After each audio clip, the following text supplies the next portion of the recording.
Here we have a very nice shot by Shan Canfield, and the background's rather drab.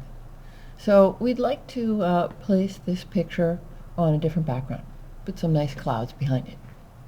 So obviously the challenge is to maintain the hair detail. Now let's look at the channels to see if there's one that looks like a mask that we can take advantage of. It's the red, green, and the blue. Now, although the blue has the most contrast, if I zoom in, you also see that there's a lot of noise in it.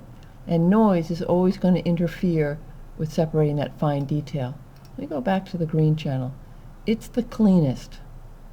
And so I'm going to duplicate the green channel and use image adjust curves to increase the white point.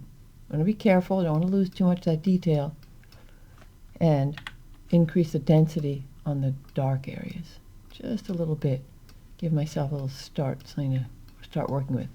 That's already good. I'm going to open up the info palette, double check.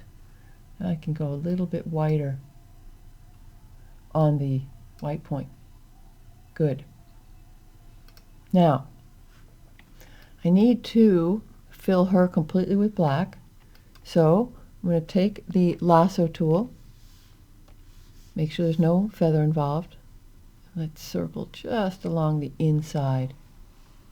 You don't have to do this perfectly at first because you can always go back and add to the selection. Hold down the shift key, add a little bit more. Okay, I'm staying away from the edges of the hair, and option delete, alt delete to force fill with black, which is my foreground color. Now of course I need to accentuate her shoulders, so I'm going to use my brush tool set to overlay mode and paint along her shoulders. You have to keep lifting the mouse to get the tool to put down more paint. I am using a tablet and I cannot imagine doing this kind of work with a mouse. It's really worthwhile. Okay, I'm going to check over here. I didn't really see a lot of separation. You see, I can't really see where the shawl that the woman has on is. So what I'm going to do is turn on the view column of the channel. I can see I missed a little bit. Let me change this brush back to normal. I'm going to use a hard edge brush. To change your brush, you can come up to the options bar and use these sliders, or you can control click on a Mac or right mouse button and bring up the controls of the brush. And that's very easy to do. I use that all the time. Just draw along the edge. Okay, good.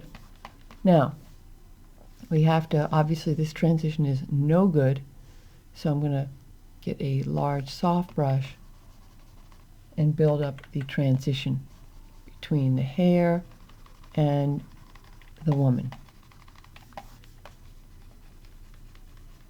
You want to try this technique a few times, and what you'll see is you'll start actually seeing the mask and being able to predict its effect.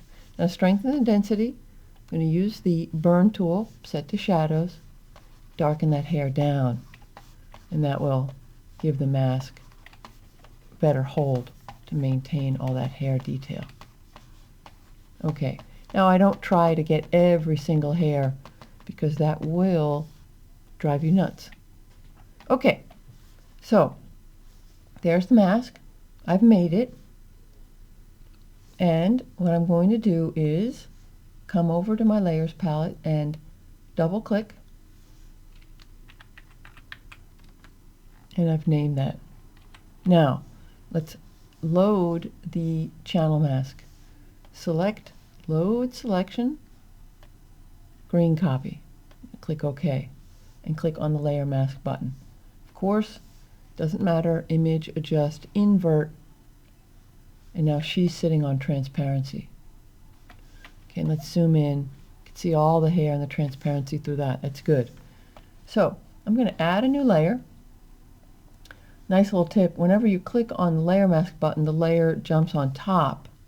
But if you command click on the Mac or control click, the layer ends up underneath. A little tiny time saver. Now, I'm going to use the clouds filter, and the clouds filter always references your foreground background color. Let me choose a nice light blue, and I'm going to leave my background as white. And now we're going to filter, render, clouds. And nice thing about the clouds filter, let me turn this layer off for a moment.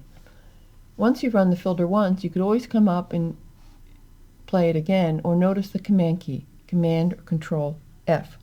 So if I turn the woman layer back on, I can literally just sit here and hit Command F to get clouds that I like. Okay, so she's sitting very nicely by the clouds. Hair looks good. So you can see all the little details. It's beautiful. But you want to be critical. Look at her shoulder. It's too harsh. It's just been cut out.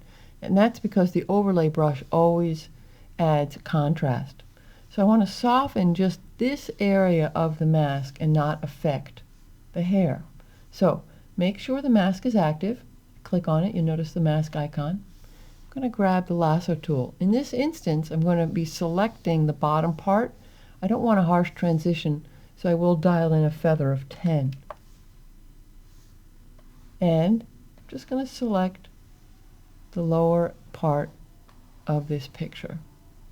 And now, making sure the mask is active, filter, blur, Gaussian blur. And you want to be careful, don't use too much, or else you'll start getting a haloing effect. Let me turn that on and off.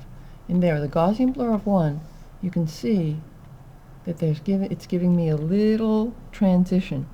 I'm going to zoom out and undo that blur.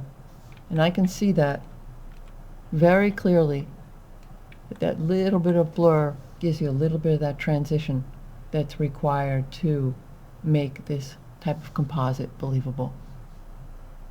So what you want to do is inspect the channels, duplicate the one that has the best tonal information, and use curves, your selection tools, brushes, and dodge and burn tools to create a good mask. Load it. I saved it into the background layer after I named the layer, and then experiment with some new backgrounds. You can use the clouds filter. I could do other filters on this. A very nice one to do is the motion blur, and just really start changing that image from a picture taken with a drab background to one that's a little bit more interpretive.